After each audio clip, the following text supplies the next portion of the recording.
Well, good morning, everyone. Thank you so much for joining us for our weekly Hebrew word study. We're continuing in 2 Samuel chapter 3 and picking up with the 12th verse today.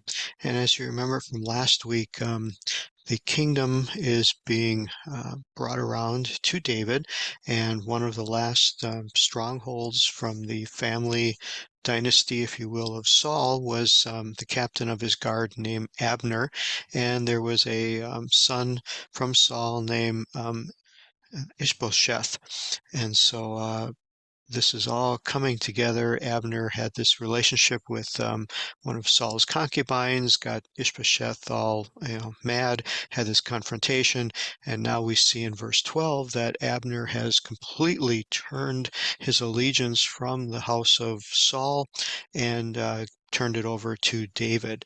And in fact, he's saying things that were known but never really taken to heart. Um, as far as understanding that God was blessing David, God's hand was upon David, and it was God's will to make David the next king. So we see that come out. So Abner sent messengers to David saying, let's make a covenant. Indeed, my hand will be with you. I'll help bring all Israel to you. And David says in verse 13, good idea, I will do that, but there's a stipulation. And again, the drama of this is pretty interesting. You shall not see my face unless you first bring my first wife, Michal, the daughter of Saul, when you come to see me again. So basically saying, nope, nothing's going to happen till I get Michal back again. And of course, this is a very interesting situation because if you remember, um, Saul had tried to uh, bring David down by in introducing or giving him his daughter Michal. And one thing it says that's noteworthy is that it says that Michal loved David. And once Saul found that out, he tried to use that for his own advantage and take advantage of her feelings for him. So we know that Michal loved David.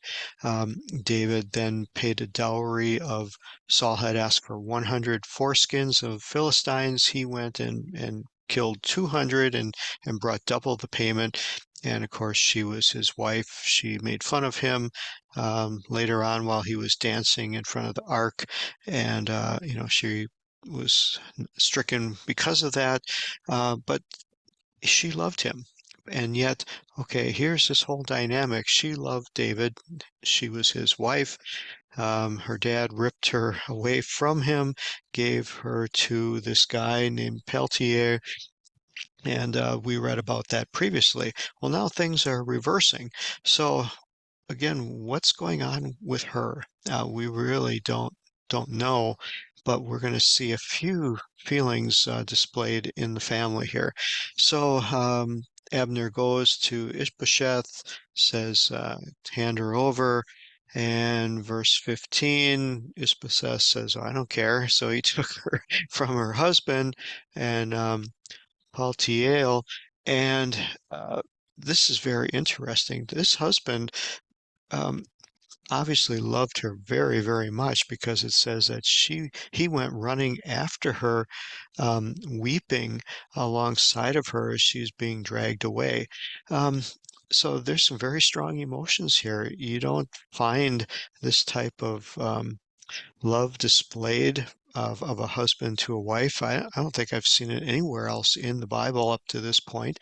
But yet, it's not something you would typically think of hearing about. You would think that you would hear the wife crying and, being broken down over this, but yet and maybe she was, but yet there's nothing written in the scriptures saying how she felt when she was taken from David, how she felt when she was given to this guy, how did he treat her.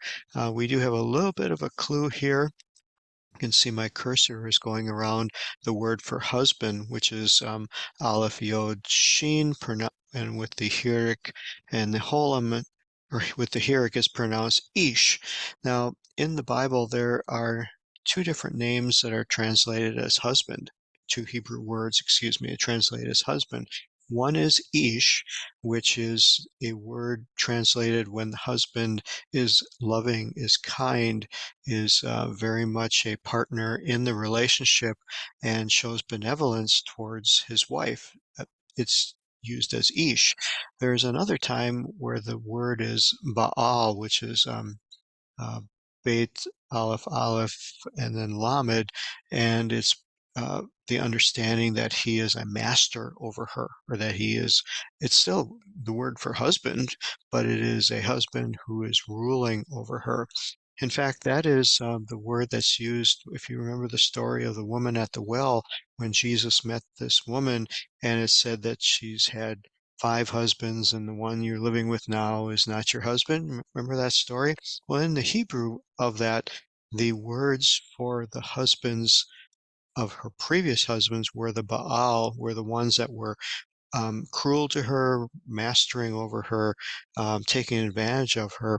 But the word used for husband as her current one is ish, implying that she finally found someone who loved her and was being respectful of her and treating her well. So, another little interesting tidbit you can learn from the Hebrew to find out, what kind of husband he was. But here, obviously, he's a husband who loves her. He's weeping alongside of her. And of course, this is ended when Abner stands in the way, and you can see him with his arms crossed, and sword and spear in hand, and says, "Get out of here and go back home." Obviously, no romance in his life, and no condolences for what's happening here.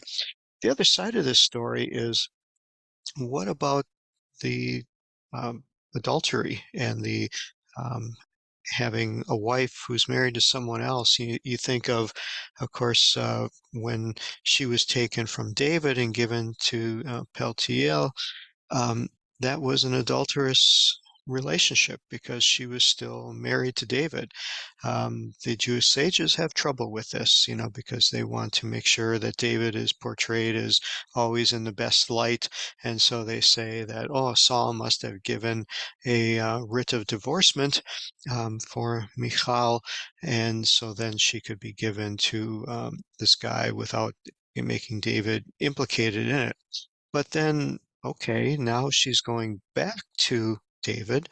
There's no indication that she was given any divorce papers, which could have happened, and maybe it didn't matter to David. We do know from the previous chapter that she does have a child from David later on, and but yet maybe David isn't so concerned about that marital situation.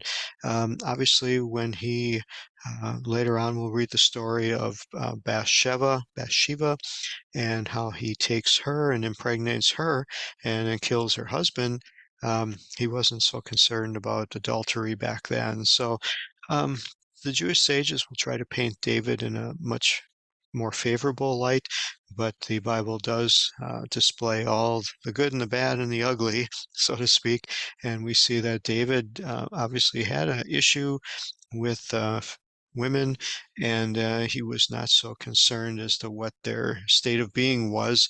If he wanted something, he went for it and took it onto himself. And so we see that with the situation here, that he takes his wife back.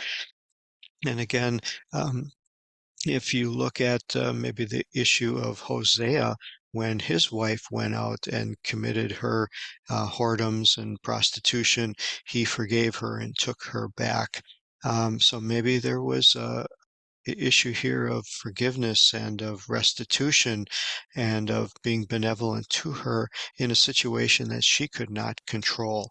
Again, another episode of watching these females, these women in the Bible who are pawns and used in ways that, we don't have the whole story, but we know that they were people. We know they had feelings, they had emotions, and they were treated in very terrible ways in many instances.